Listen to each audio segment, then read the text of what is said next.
तो दोस्तों आज की ये वीडियो में आप बहुत ही अलग और आसान तरीके से समझोगे कि कैसे कोई भी कंपनी की बैलेंस शीट को रीड करें, वो भी बहुत ही सिंपल और आसान तरीके से। साथ ही में 4 स्टेप प्रोसेस को भी देखेंगे किसी भी कंपनी की बैलेंस शीट को समझने के लिए। तो चलिए बिना किसी देरी की वीडियो को स्टार्ट करते हैं। हेलो दोस्तों, मैं हूँ भाविक वाघेला, आपका वेल्थ लर्नर चैनल पे स्वागत करता हूँ। दोस्तों हम बैलेंस शीट को समझे उससे पहले अगर आपको बैलेंस शीट की बेसिक इंफॉर्मेशन ही नहीं है तो आप ये वीडियो को देख लीजिए। क्योंकि उसमें हमने जाना था कि share capital, reserves and surplus, fix assets, loans, creditors, debtors, inventory वगैरह क्या है, वो भी बहुत सिंपल तरीके से समझाता। तो वो वीडियो को देखने के बाद आपको ये वीडियो बहुत ही अच्छे से समझ आ जाएगा। दोस्तों आपको तो पता ही है कि बैलेंस शीट में हमेशा सिर्फ 2 ही चीज़ आती है, लायबिलिटीज एंड एसेट्स। देखिए ये जो लायबिलिटीज होती है उसको सिंपल टर्म्स में सोर्स ऑफ फंड्स कहते हैं, और ये जो एसेट्स होता है उसको यूज ऑफ फंड्स कहते हैं। क्योंकि देखिए कोई भी कंपनी उतने ही पैसे लगा पाएगी जितने उसको मिले हैं, जितने उसके पास है। तो ये लायबिलिटीज होती है वो ये दिखाती है कि कंपनी ने कहाँ से पैसे उठाए हैं, और ये जो एसेट्स है वो ये दिखाता है कि कंपनी ने कहाँ पे पैसे लगाए हैं।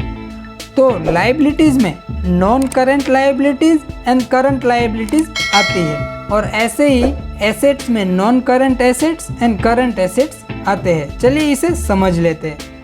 नॉन करंट लायबिलिटी को लॉन्ग टर्म लायबिलिटीज़ भी कहते हैं, जिसमें share capital, reserves and surplus and long term loan आती है जो 1 साल से ज़्यादा समय के लिए होती है।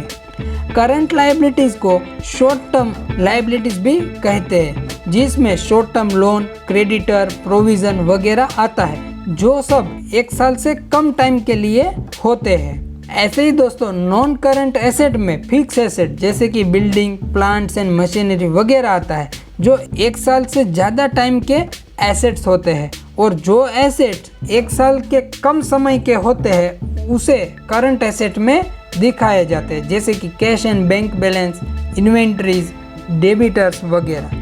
तो देखिए दोस्तों ये जो बैलेंस शीट होती है उसे इतनी जटिल मतलब कि कॉम्प्लेक्स बनाया जाता है कि आम आदमी उसे समझ ही ना पाए, और उसमें इतनी सारी जानकारियाँ दी जाती है कि कोई भी आदमी कंफ्यूज हो जाए, जिसकी इतनी ज़रूरत भी नहीं होती है, ऐसी जानकारियाँ भी उसमें दिया जाता है। तो देखिए कोई भी बैलेंस शीट क्यों ना हो, आपको उसे सिर्फ ये 4 आइटम में कन्वर्ट कर देना है। Long term liabilities and current liabilities, long term assets and current assets. फिर दोस्तों आप कितनी भी बैलेंस शीट को देख लीजिए, आपको सिर्फ ये 3 टाइप्स की बैलेंस शीट मिलेगी।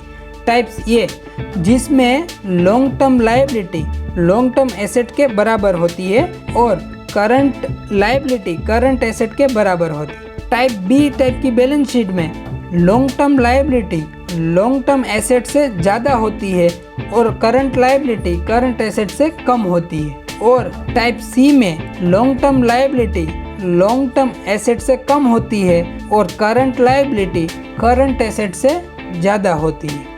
इसे और डिटेल में जाने उससे पहले दोस्तों आप ये बात बताइए कि अगर दोस्तों आप कहीं से 6 महीने के लिए कुछ पैसे उधार लिए हो बिजनेस करने के लिए या कहीं निवेश करने के लिए, तो आप उस पैसे को कहाँ पे लगाओगे?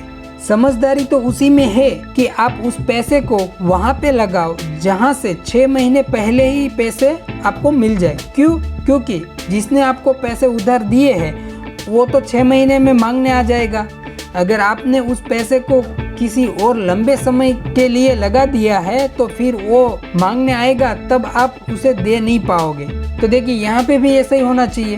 तो ये जो कंपनी की करंट लायबिलिटीज को पे करना है, तो करंट एसेट इतने होने चाहिए कि अगर करंट एसेट को सेल भी कर दिया जाए तो इतनी अमाउंट आए कि करंट लायबिलिटीज को पे कर दिया जाए। तो देखिए टाइप सी बैलेंस शीट में करंट लायबिलिटीज करंट एसेट से ज़्यादा है, तो जब करंट लायबिलिटी को पे करना होगा तो उसे उसके करंट एसेट के साथ साथ लॉन्ग टर्म एसेट को भी बेचना पड़ेगा।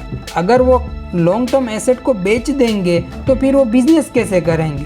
तो देखिए ऐसी बैलेंस शीट वाली किसी भी कंपनी से आपको दूर रहना चाहिए, उसमें निवेश नहीं करना चाहिए। तो फिर जब आप टाइप ए को देखोगे तो उसमें करंट लायबिलिटीज करंट एसेट के बराबर है। तो ये अच्छा है क्या? देखिए टाइप सी से तो अच्छा है, लेकिन इतना भी अच्छा नहीं है। क्यों? क्योंकि देखिए करंट एसेट में inventory, cash and bank balance and debtors आते हैं। तो देखिए आपने जिससे मटेरियल खरीदा है उधारी में, वो जब आपसे पैसे मांगेगा तो आपको उसे तो पैसे ही देने पड़ेंगे। आप उसे ये तो नहीं कह सकते कि भाई तुम्हारा मटेरियल तुम यहाँ से वापस ले जाओ। तो इसलिए दोस्तों टाइप ए की कंपनी भी मुश्किल में पड़ जाएगी अपने करंट लायबिलिटीज़ को पे करने के लिए। तो इसलिए दोस्तों टाइप बी टाइप की बैलेंस शीट वाली कंपनियां सही है। क्यों? क्योंकि उसके करंट एसेट करंट लायबिलिटी से ज़्यादा है। जब उसकी करंट लायबिलिटी अपनी डिमांड करेगी तो उसके करंट एसेट को सेल करके करंट लायबिलिटीज़ को पे कर सकते हैं। फिर दोस्तों आपको ये भी देखना है कि उसके करंट एसेट में इन्वेंट्री बहुत ज़्यादा नहीं होनी चाहिए। उसमें debtors and cash and bank balance वाला पोर्शन सबसे ज़्यादा होना चाहिए। क्यों? क्योंकि आप इन्वेंट्री को वापस नहीं कर सकते हो।